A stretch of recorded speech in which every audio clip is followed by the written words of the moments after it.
Marcos capítulo 7, versículos 31 al 37. Hoy vamos a estar predicando con el tema una restauración completa. Una restauración completa. Leemos el pasaje, mis hermanos. Oramos nuevamente y pidámosles al Señor, hermano, mientras oramos, que hable a nuestras vidas.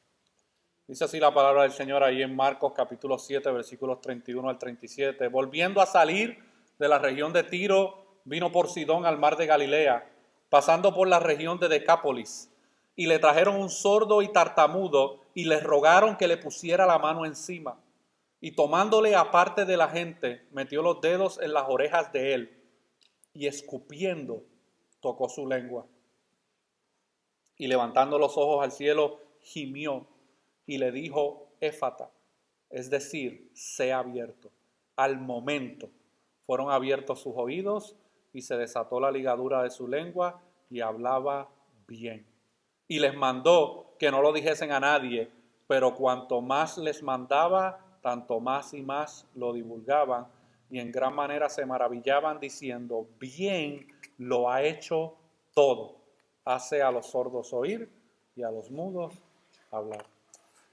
Padre, habla nuestras vidas por medio de tu palabra. Presento mi vida nuevamente para que tú tengas misericordia de mí, Señor, y me uses como un instrumento útil en tus manos para comunicar tu evangelio, Señor, y que tú seas obrando en cada corazón que está aquí, en cada oído, en cada mente, en cada familia, en cada individuo. Que seas tú glorificándote por medio de tu palabra. En nombre de Jesús, amén. Una restauración completa. Vamos a ver qué nos enseña este pasaje de Marcos capítulo 7 acerca de la historia de este hombre sordomudo que el Señor obró un milagro maravilloso en su vida. Una de las formas más poderosas que las personas aprenden acerca de algo es a través del ejemplo. Si usted ve a una persona haciendo algo de manera repetitiva y usted le presta atención a lo que esa persona está haciendo, tarde que temprano usted va a aprender a hacer algo simplemente por el ejemplo que esa persona está dando. Y el conocimiento teórico acerca de algunas verdades es importante. Nosotros constantemente, mis hermanos, estamos enseñando verdades bíblicas, verdades teológicas. Pero ese conocimiento teórico no es suficiente. Se necesita de una vivencia práctica de esa verdad para poder comprender el impacto que esa verdad puede tener en la vida de una persona o en la vida de otros. Y yo les comento esto porque una de las formas en que Jesús enseñó a sus discípulos fue a través del ejemplo propio y de las verdades que él comunicaba puestas en acción frente a los ojos y las mentes de sus discípulos. Mientras Jesús les enseñaba verdades acerca del reino, a la misma vez hacía cosas para que los discípulos vieran con su ejemplo y entendieran con su ejemplo las verdades que él estaba tratando de enseñarles. Y el ministerio de Jesús era una escuela visible y práctica de las verdades del reino de Dios, reveladas hacia los hombres por medio de predicaciones, enseñanzas, parábolas, actos milagrosos y obras de sanidad. Todo lo que Jesús hizo durante sus 3 años de ministerio era una escuela de discipulado, no para él, sino para sus discípulos, que se supone que eventualmente iban a seguir llevando a cabo el trabajo de predicar el mensaje del reino.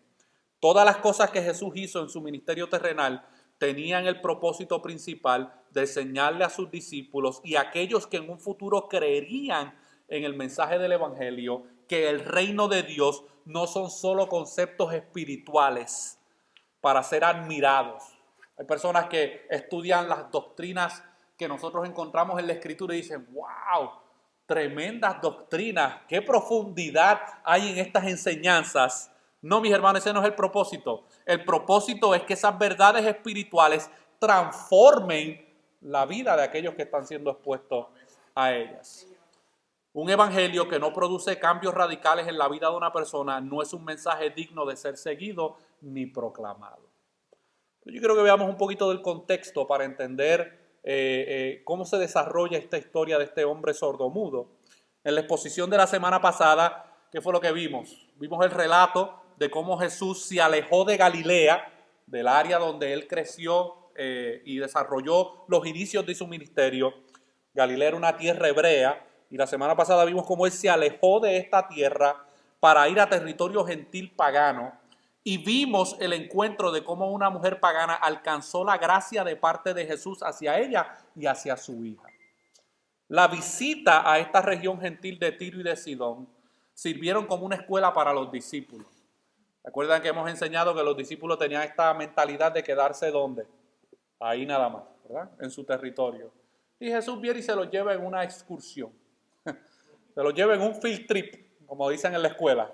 En un viaje de pasadía fuera de Galilea a una tierra, hermana, llena de paganos, idólatras. Jesús quería demostrarle a los discípulos que Él es Salvador de todos y de todo tipo de personas y de cómo el mensaje del reino iba a alcanzar a personas de toda raza, de toda etnia y de toda nacionalidad. Lo que usted está viendo hoy aquí en este lugar es una clara manera, una ilustración muy cerca del mensaje del Evangelio del Reino, mis hermanos. Cómo ha alcanzado a personas de diferentes razas, diferentes etnias, diferentes nacionalidades. Y esta historia que veremos en el día de hoy es una extensión de la Gran Comisión y el alcance de la gracia y el poder de Jesús. Pero es una historia dividida en varias escenas, donde cada escena nos revela cosas poderosas. Aquellos que les gusta leer y que les gusta la literatura, usted sabe que uno de los géneros literarios es la historia. Y la historia tiene como una gráfica para usted poder entender una historia. En una historia, en el desarrollo de una historia, lo primero que usted va a encontrar es la narración de unos eventos.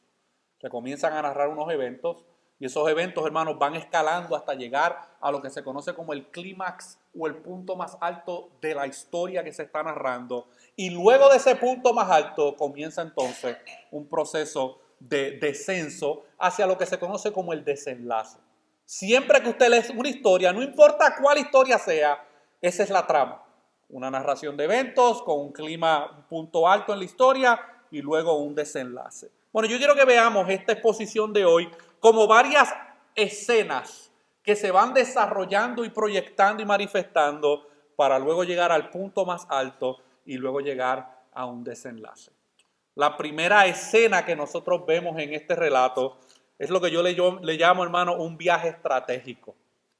Un viaje estratégico. Y eso lo podemos ver ahí en el versículo 31, donde dice, volviendo a salir de la región de Tiro, vino por Sidón al mar de Galilea, pasando por la región de Decápolis.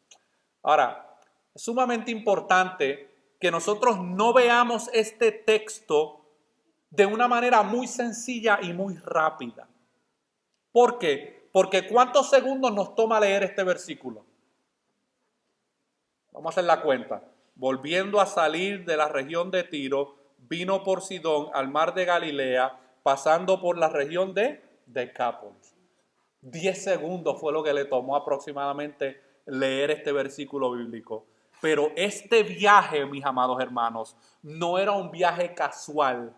Era un viaje de aproximadamente unas 118 millas, caminando a pie por todo tipo de terrenos montañosos y desérticos, lleno de todo tipo de peligros. Según algunos comentaristas, esto es un viaje que lo más probable duró más de 4 semanas de camino.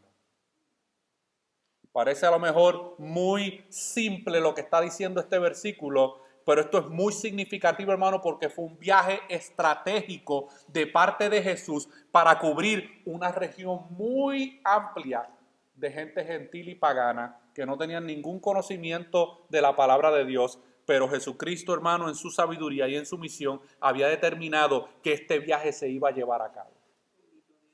Jesús abandona la región de Tiro, sube más al norte a la región de Sidón, otro territorio altamente gentil y pagano, para luego descender hacia el sur a través de la región de Decápolis, el cual era otro territorio gentil, hasta llegar a las afueras de Galileas. Y esto de Decápolis, se le menciona, se le pone ese nombre a esa región, porque Decápolis viene de 10, y habían aproximadamente unas 10 ciudades en esta región de Decápolis.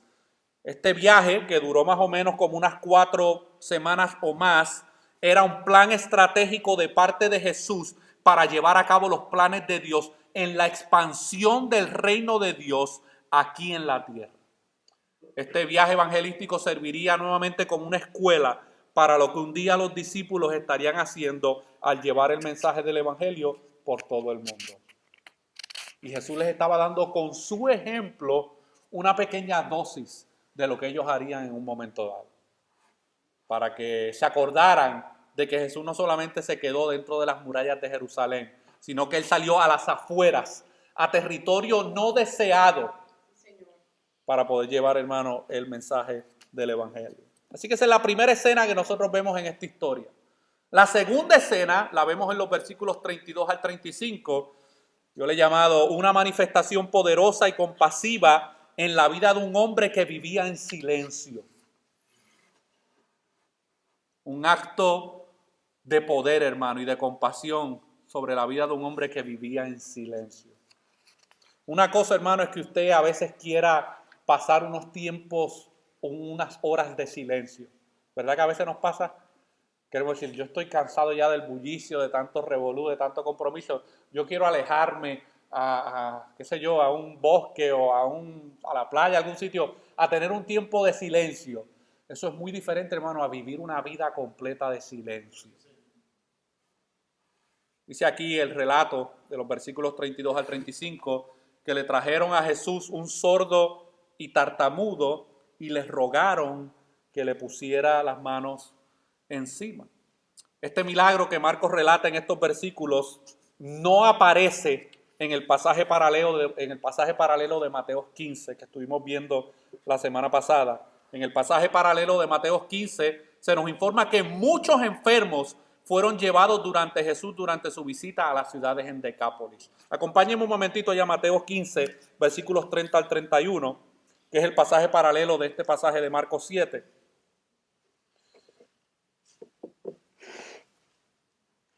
Marcos decidió, de entre todas las historias de sanidad que se habían llevado aquí, Marcos decidió, hermanos, resaltar la historia de este hombre sordo y tartamudo. Pero eso no fue el único milagro que sucedió en esta región de Decápolis. Miren lo que dice Mateo 15, versículos 30 al 31. Y se le acercó mucha gente que traía consigo a cojos, ciegos, mudos, mancos y otros muchos enfermos, y los pusieron a los pies de Jesús y los sanó. De manera que la multitud se maravillaba viendo a los mudos hablar, a los mancos sanados, a los cojos andar, a los ciegos ver, y glorificaban al Dios de Israel. El texto no nos revela qué relación tenían estos hombres que llevaron al sordo y tartamudo donde Jesús. Pero lo que sí podemos ver es que ellos tenían la convicción de que si ellos llevaban a este hombre donde Jesús, Jesús podía hacer algo por él. Y eso fue lo que los motivó, mis hermanos, a llevar a este hombre sordo y tartamudo delante de Jesús. Y mire, mis hermanos, si yo trato de vivir bajo un principio bíblico, es no tratar de forzar el texto para que diga algo que no está ahí. Pero sin querer forzar una analogía que tal vez no esté en el texto, mis hermanos. Yo creo que lo que estos hombres hicieron es un buen principio bíblico de lo que nosotros como creyentes debemos hacer. ¿Y cuál es ese principio? ¿Qué fue lo que estos hombres hicieron? Estos hombres llevaron a alguien a Jesús. Y aunque el texto no está diciendo, hermanos, implícitamente o es una enseñanza de que los discípulos debían hacer esto, pero implícitamente nosotros podemos aprender, hermanos, que nosotros como creyentes debemos llevar a otros a Jesús. Porque si nosotros realmente hemos creído lo que Dios ha hecho en nuestra vida, ¿por qué no podemos o queremos llevar a otros a los pies de Jesús? Gloria a Dios. Al igual que este hombre que era sordo físicamente, hay muchas personas a nuestro alrededor que están sordos espiritualmente y necesitan la intervención de Jesús en sus vidas para que les destape los oídos espirituales y les abra los ojos espirituales para que puedan escuchar y ver las verdades del Evangelio del reino, mis hermanos. Lo que estos hombres hicieron, que no nos da, el relato no nos dice sus nombres, no nos dice de dónde eran, lo más probable eran gentil, habían escuchado algo acerca de Jesús y decidieron llevar a este hombre a donde Jesús, mis hermanos. Había una compasión en sus vidas que los movió a llevar a este hombre en necesidad a Jesús. Nosotros, hermanos, como creyentes en Cristo, también debemos llevar a otros a Jesús. No hay regalo más valioso que llevar a otros a los pies de Jesús. ¿Usted sabe por qué usted está aquí? Porque otro lo llevó a los pies de Jesús. Alguien le predicó el Evangelio, alguien le comunicó la verdad, alguien vio la realidad espiritual en la que tú te encontrabas, sordo, ciego ante la verdad, y tuvo compasión de ti y te llevó a Jesús. Oh, hermano, glorifiquemos a Dios. Por eso, gracias a otros, hoy estamos en Cristo, mis hermanos. Dios utilizó a otros para llevarnos a los pies de Jesús. Ahora, este milagro que Marcos aquí relata es sumamente interesante por varias razones. Miren lo que nos revela los versículos 32 al 35. Dice, y le trajeron un sordo y tartamudo y le rogaron que le pusiera la mano encima, y tomándole aparte de la gente. Jesús atiende, mis hermanos, la petición de los hombres y saca a este hombre aparte de entre la gente. ¿Qué es lo que nos quiere revelar Jesús con este acto? ¿Por qué no simplemente hizo el milagro frente a todos los demás que estaban experimentando milagros y sanidades? ¿Por qué? Yo creo, hermano, que el texto nos muestra que Jesús quería tener un espacio personal y íntimo con este hombre. Recordemos que aquellos que padecían enfermedades como las que tenía este hombre eran personas marginadas por la sociedad y se tenían que valer por sí mismas. Miren, un cojo, aunque está cojo, puede ir cojeando, hermano, y llegar donde Jesús. Pero un sordo que no sabe qué es lo que está pasando a su alrededor, no tiene la más mínima idea de quién se está hablando, necesitaba, hermano, de otra persona que tuviera compasión y lo llevara donde Jesús. Y como este hombre lo trajeron donde Jesús, pero no está escuchando nada de lo que está sucediendo, él no tiene la más mínima idea de lo que está pasando ahí. Jesús, hermano, determina sacar a este hombre de entre la multitud, llevárselo aparte. Como dice un comentarista, el Señor lo llevó aparte como si quisiera destacar que la sanidad y la salvación era un asunto íntimo y personal.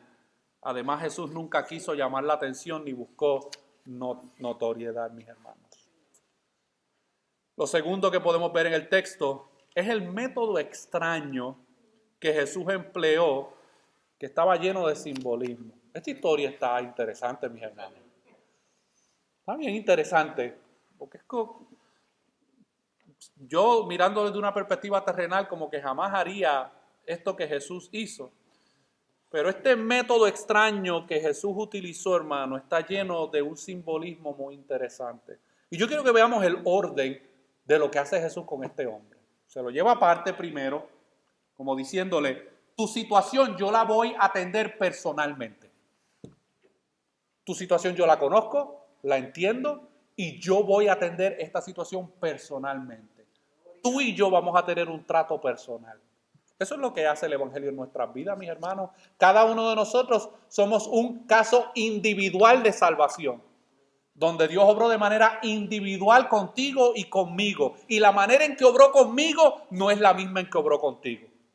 Tu testimonio no es idéntico y jamás y nunca va a ser igual que el de otra persona. Cada persona, Jesús brega con ellos y trabaja con ellos de manera individual y personal. Pero miren el orden de este milagro, mis hermanos. Puso sus dedos en los oídos del sordo,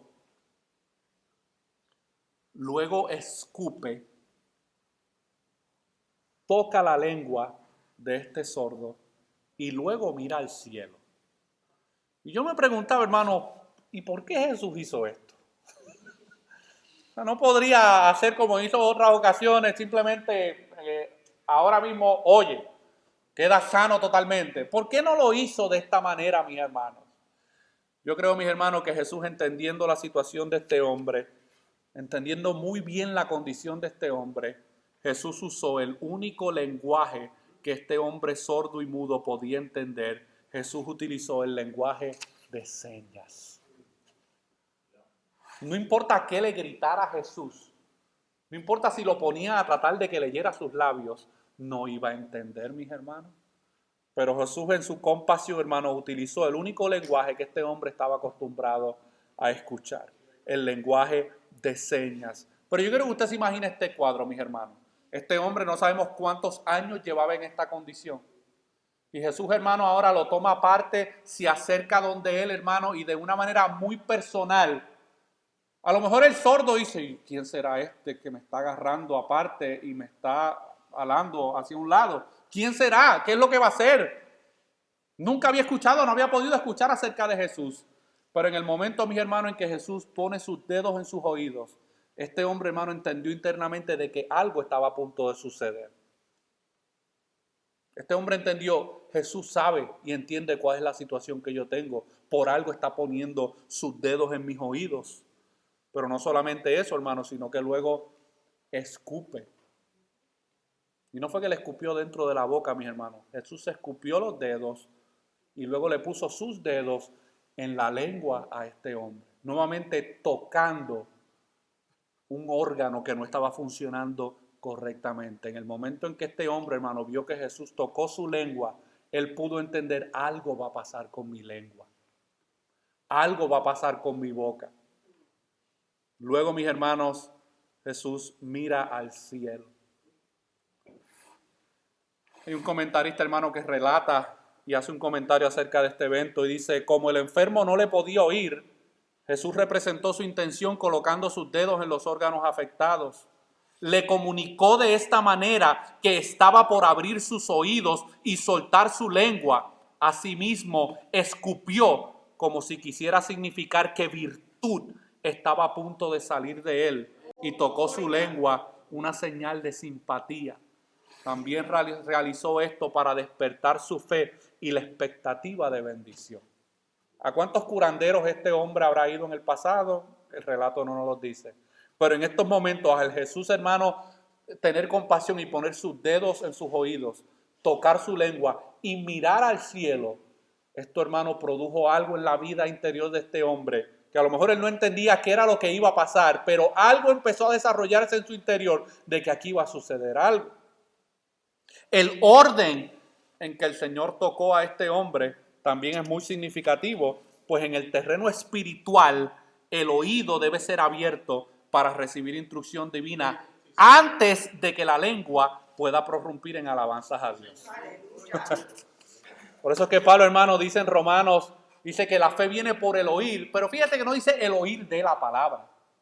Dice la fe viene por el oír y el oír por la palabra. En otras palabras, el que está sordo espiritualmente, hermanos, no puede escuchar nada, porque está en la misma condición de este hombre. Es la palabra de Dios siendo predicada la que produce en los sordos espirituales que puedan escuchar la voz de Dios, mis hermanos. Este hombre, hermano, estaba a punto de experimentar una transformación total en su vida. Pero Jesús miró al cielo luego de haber tocado sus oídos y haber tocado su lengua, para darle a entender a este hombre de que lo que estaba a punto de suceder venía del cielo, mis hermanos. Vemos también en este pasaje, mis hermanos, el sentimiento de Jesús. Jesús alzó sus ojos al cielo, indicando que el poder que estaba a punto de manifestarse procedía de Dios y que de allí vendría la ayuda deseada que este hombre necesitaba. También expresaba la comunión y el perfecto acuerdo que Jesús tenía con el Padre y su voluntad. Usted puede tenerlo por seguro, mis hermanos, que en el momento en que Jesús miró al cielo, su Padre estaba mirándolo también y su Padre iba a responder a lo que Jesús estaba pidiéndole en esos momentos, mis hermanos. Jesús, hermanos, mostró siempre sentimientos y compasión por aquellos que estaban en grande necesidad. Y gracias a esos sentimientos, mis hermanos, es que hoy tú y yo estamos en la fe. Porque Él tuvo sentimientos hacia nosotros, mis hermanos. Ahí nosotros podemos entender, porque de tal manera amó Dios al mundo, que ha dado a su Hijo unigénito para que todo aquel que en Él cree no se pierda, mas tenga vida eterna. Jesús nos amó, hermano, de la misma manera en que estaba mostrando amor para con este hombre. Y vemos también, hermano, la compasión expresada. Marco no nos dice por qué gimió el Señor, porque miren lo que dice el versículo 33, y tomándole aparte de la gente, metió los dedos en las orejas de él, y escupiendo tocó su lengua, y levantando los ojos al cielo, gimió. Marcos no nos dice por qué el Señor gimió, pero yo creo que resulta casi imposible leer esta declaración sin saber la razón. Este gemido que Jesús está expresando aquí no es la primera vez que Él expresa este tipo de gemido, mis hermanos. No es la primera vez que Él expresa ese tipo de expresión que sale de adentro hacia afuera. Donde yo sé que a lo mejor muchos de nosotros la hemos experimentado en algún momento difícil de la vida.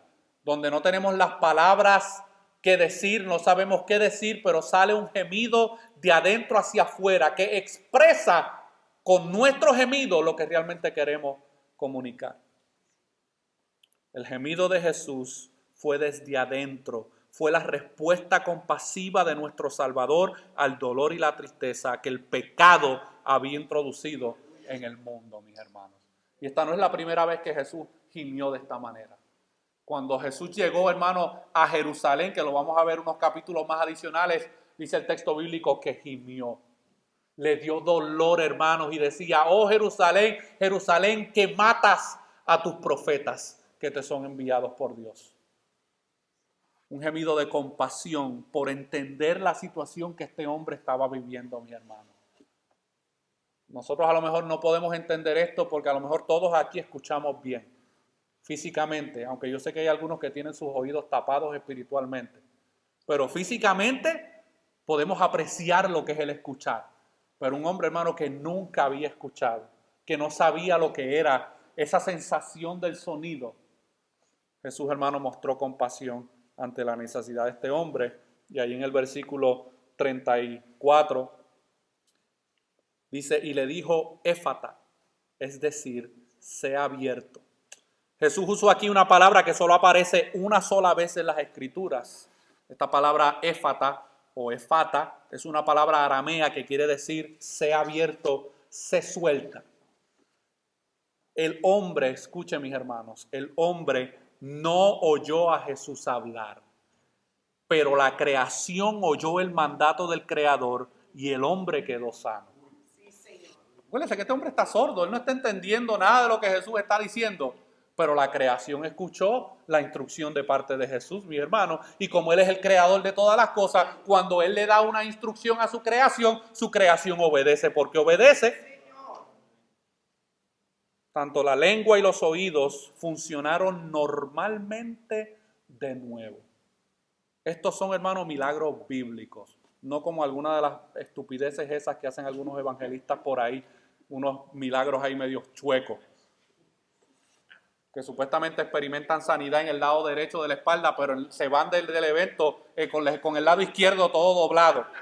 Esto eran, hermanos, sanidades completas. Este hombre no sabía cómo hablar y salió hablando. Miren qué milagro, mis hermanos. No sabía hablar porque el que no oye no puede aprender cómo hablar. Y sin embargo, hermano, el milagro fue tan sobrenatural que tanto la lengua como los oídos funcionaron normalmente de nuevo. Ahora, este relato de Marcos guarda una relación muy importante con el doble propósito del ministerio del Mesías prometido que se había profetizado en el pasado por medio de los profetas. Y yo quiero, hermano, que usted entienda que el Mesías que vendría para juicio y vendría para salvación. Miren cómo el profeta Isaías, en Isaías 35, versículos 1 al 6, describe el propósito doble del ministerio del Mesías.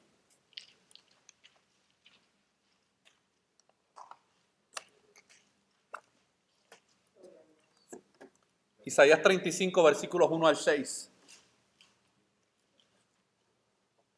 A los padres, mis hermanos, que tienen niños, yo les quiero dar un hermoso consejo. Usted piensa que sus niños, yo sé que se duermen y se ponen inquietos. Sus niños están ahí recibiendo palabra, mis hermanos. Usted no tiene la más mínima idea de cuándo esa palabra va a ejercer algo en su vida. Ahora mismo a lo mejor usted está atribulado porque no se están quietos, pero créame que un día esa palabra va a dar fruto. No hay nada malo, hermano, en que nuestros niños estén ahí sentados escuchando. ¿Ok? Say it in English. Se lo digo a Ángel ahorita. A mí no me atribula que los niños se duermen, que los adultos sí es otra cosa, pero... Vamos a ver qué nos dice Isaías 35, mis hermanos, versículos 1 al 6. Miren cómo vemos el doble propósito del ministerio del Mesías. Miren lo que el profeta Isaías profetiza unos 750 años antes. Mantenga el contexto lo que vimos la semana pasada de la mujer que tenía una hija endemoniada y en qué territorio ya se encontraba. Dice, se alegrarán el desierto y la soledad, el yermo se gozará y florecerá como la rosa, florecerá profusamente y también se alegrará y cantará con júbilo, la gloria del Líbano le será dada. ¿Usted sabe dónde se encontraba Jesús en el relato pasado, hermano? En lo que hoy es conocido y como lo que era conocido como la tierra del Líbano. La hermosura del Carmelo y de Sarón. Ellos verán la gloria de Jehová, la hermosura del Dios nuestro. Fortalecer las manos cansadas, afirmar las rodillas endebles, decid a los de corazón apocado, esforzaos, no temáis, he aquí que vuestro Dios viene con retribución, con pago. Dios mismo vendrá y os salvará.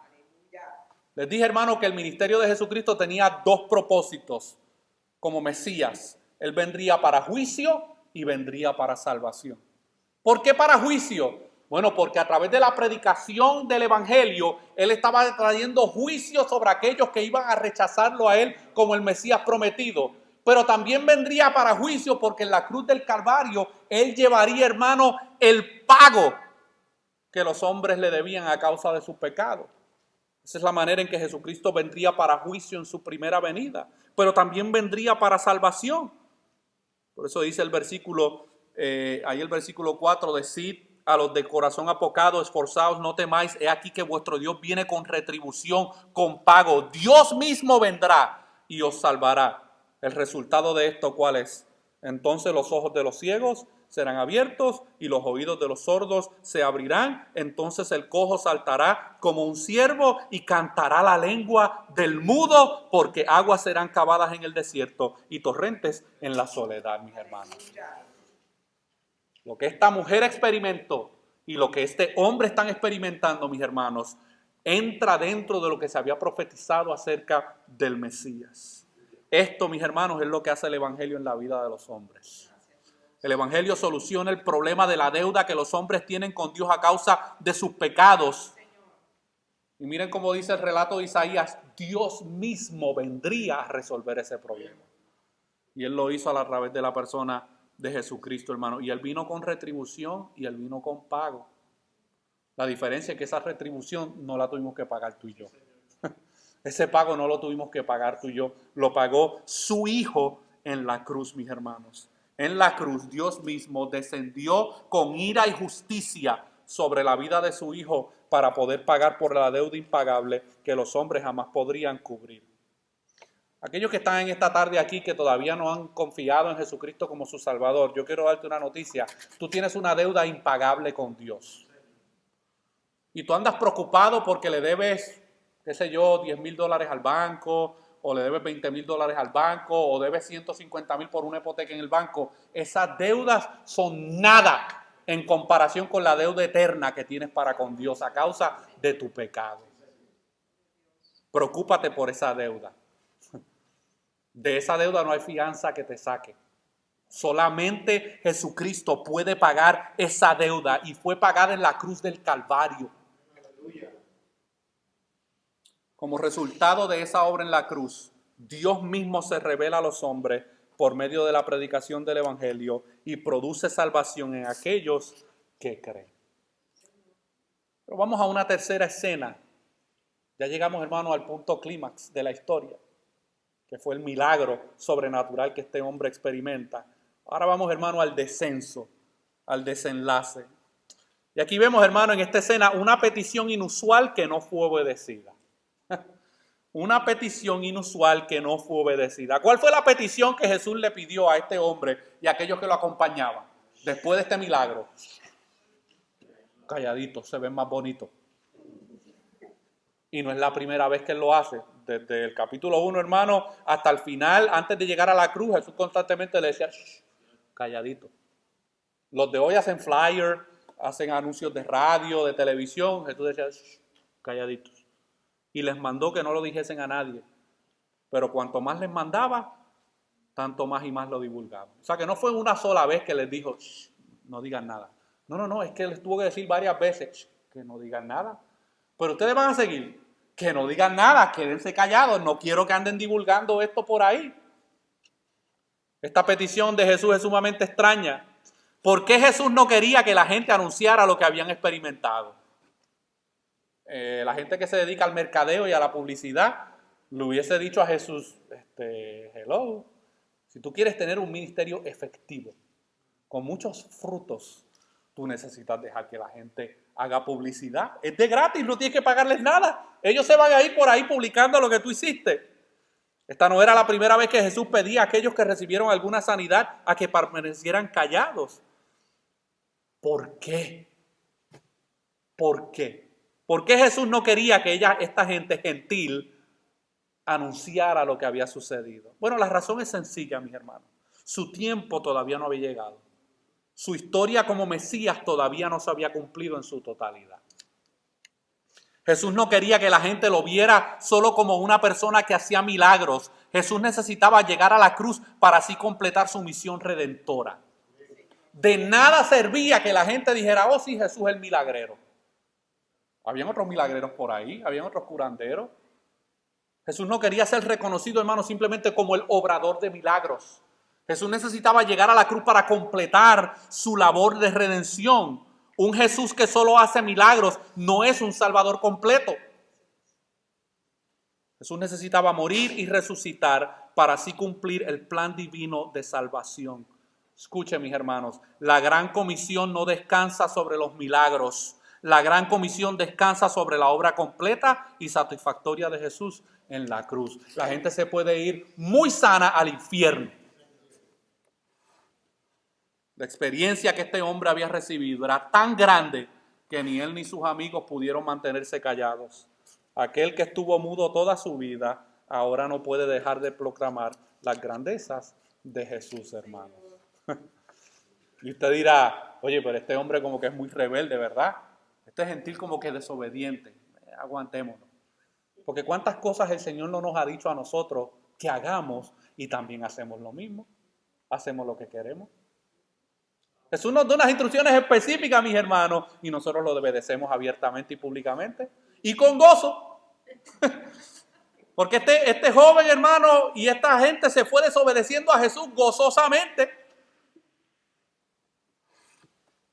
¿Qué aplicación podemos entender o ver, hermano, de esta desobediencia de estos hombres?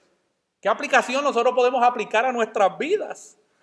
A pesar de que Jesús les mandó no divulgar lo que había pasado, ellos no pudieron dejar de hacerlo. ¿Usted sabe lo que es este hombre sordo y mudo por tantos años y que ahora le diga, tú no puedes hablar?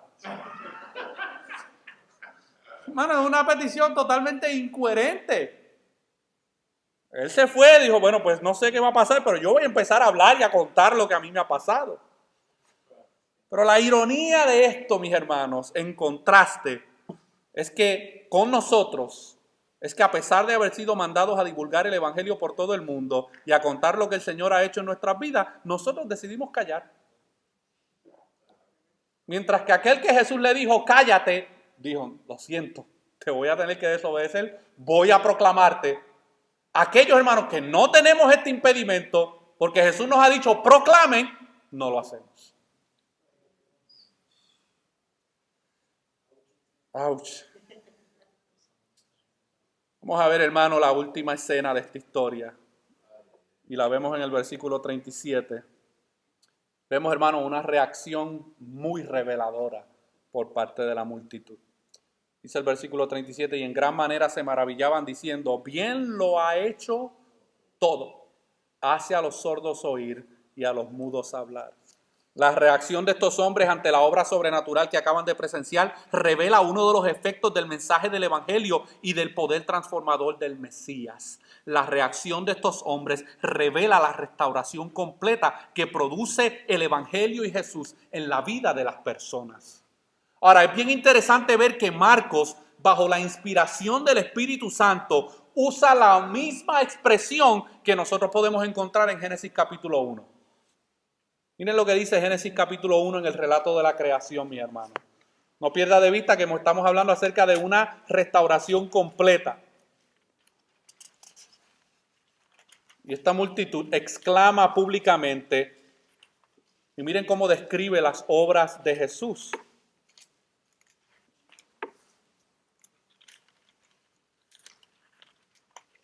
Miren cómo describe esta multitud lo que Jesús acababa de hacer. ¿Cómo lo describió?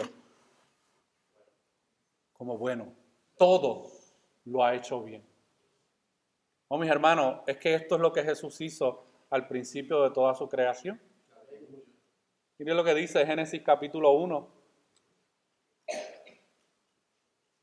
versículos, a ver, lo perdí aquí. Génesis capítulo 1, versículos 3 en adelante. Y dijo Dios, sea la luz, y fue la luz. Y vio Dios que la luz era buena. Y separó Dios la luz de las tinieblas, y llamó Dios a la luz día, y a las tinieblas llamó noche. Y fue la tarde y la mañana un día. Luego dijo Dios, haya expansión en los medios de las aguas, y separe las aguas de las aguas. E hizo Dios la expansión, y separó las aguas que estaban debajo de la expansión de las aguas que estaban sobre la expansión, y fue así. Y llamó Dios a la expansión cielos, y fue la tarde y la mañana del segundo día. Dijo también Dios, júntense las aguas que están debajo de los cielos en un lugar y descúbrase lo seco, y fue así. Y llamó Dios a lo seco tierra, y a la reunión de las aguas llamó mares, y vio Dios que era bueno. Después dijo Dios, produzca la tierra hierba verde, hierba que dé semilla, árbol de fruto, que dé fruto según su género, que su semilla esté en él sobre la tierra. Y fue así. Produjo pues la tierra hierba verde, hierba que da semilla según su naturaleza, y árbol que da fruto, cuya semilla está en él según su género. Y vio Dios que era bueno. Y fue la tarde y la mañana del tercero. Dijo luego Dios, haya lumbreras, expansión de los cielos, para separar el día de la noche, y sirvan de señales para las estaciones, para días y años, y sean por lumbreras en la expansión de los cielos, para alumbrar sobre la tierra. Y fue así. E hizo Dios las dos grandes lumbreras, la lumbrera mayor para que se señorease en el día, y la lumbrera menor para que se señorease en la noche. Hizo también las estrellas, y las puso Dios en la expansión de los cielos, para alumbrar sobre la tierra, y para señorear en el día y en la noche, y para separar la luz de las tinieblas. Y vio Dios que era bueno. Y fue la tarde y la mañana del día cuarto. Dios dijo, produzcan las aguas seres vivientes y aves que vuelen sobre la tierra en la abierta expansión de los cielos. Y creó Dios los grandes monstruos marinos y todo ser viviente que se mueve, que las aguas produjeron según su género, y toda ave alada según su especie. Y vio Dios que era bueno. Y Dios los bendijo diciendo, fructificad y multiplicaos y llenad las aguas en los mares y multiplíquense las aves en la tierra. Y fue la tarde y la mañana del quinto día. Luego dijo Dios, produzca la tierra seres vivientes según su género, bestias y serpientes y animales de la tierra según su especie. Y fue así. E hizo Dios animales de la tierra según su género, y ganado según su género, y todo animal que se arrastra sobre la tierra según su especie. Y vio Dios que era bueno. Y dijo Dios, hagamos al hombre a nuestra imagen, conforme a nuestra semejanza, y señoree en los peces del mar, en las aves de los cielos, en las bestias, en toda la tierra y en todo animal que se arrastra sobre la tierra. Y creó Dios al hombre a su imagen. A imagen de Dios lo creó, varón y hembra los creó, y los bendijo.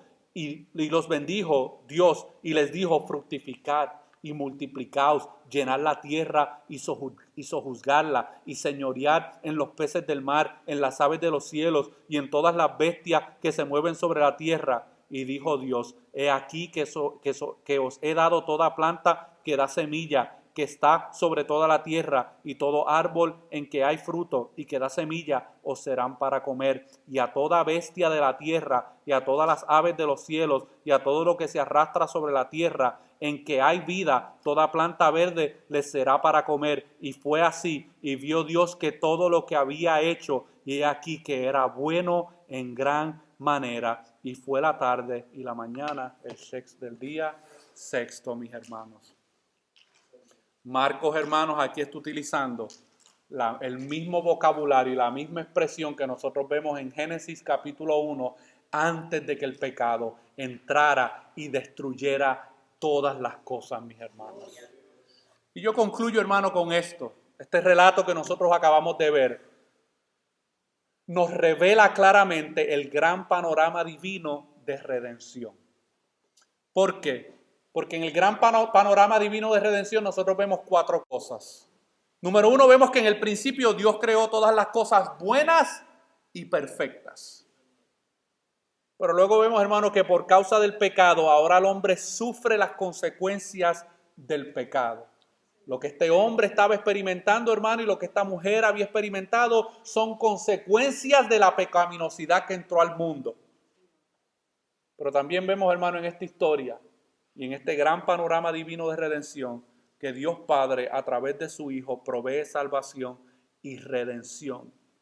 Y número 4, en la historia de la redención, por medio de la obra de Cristo, ahora todas las cosas son restauradas, mis hermanos. Y aunque este hombre de manera individual experimentó una restauración, fueron muchos los que experimentaron este tipo de restauración en su vida, mis hermanos. Pero era una restauración parcial, porque este hombre algún día moriría. Este hombre algún día moriría, mis hermanos. De la misma manera en que tú y yo un día también vamos a morir. Y hemos experimentado una parte del reino de Dios manifestado en nuestras vidas por medio del Evangelio. Pero no es, hermano, hasta la completa manifestación de nuestra redención en el día de la segunda venida de Cristo, que entonces nosotros podemos experimentar una restauración completa. Ahora nuestro espíritu ha sido restaurado por completo. Estamos en Cristo, hermano. Estamos completos en Cristo, no tenemos necesidad de nada. Todas las bendiciones espirituales que podamos recibir por medio de Cristo, las hemos recibido. Hemos sido justificados por nuestros pecados, hemos sido nacidos de nuevo, hemos sido santificados, hemos sido adoptados en la familia de Dios, hemos sido sellados con el Espíritu Santo, hemos sido elegidos desde antes de la fundación del mundo. Por eso es lo espiritual.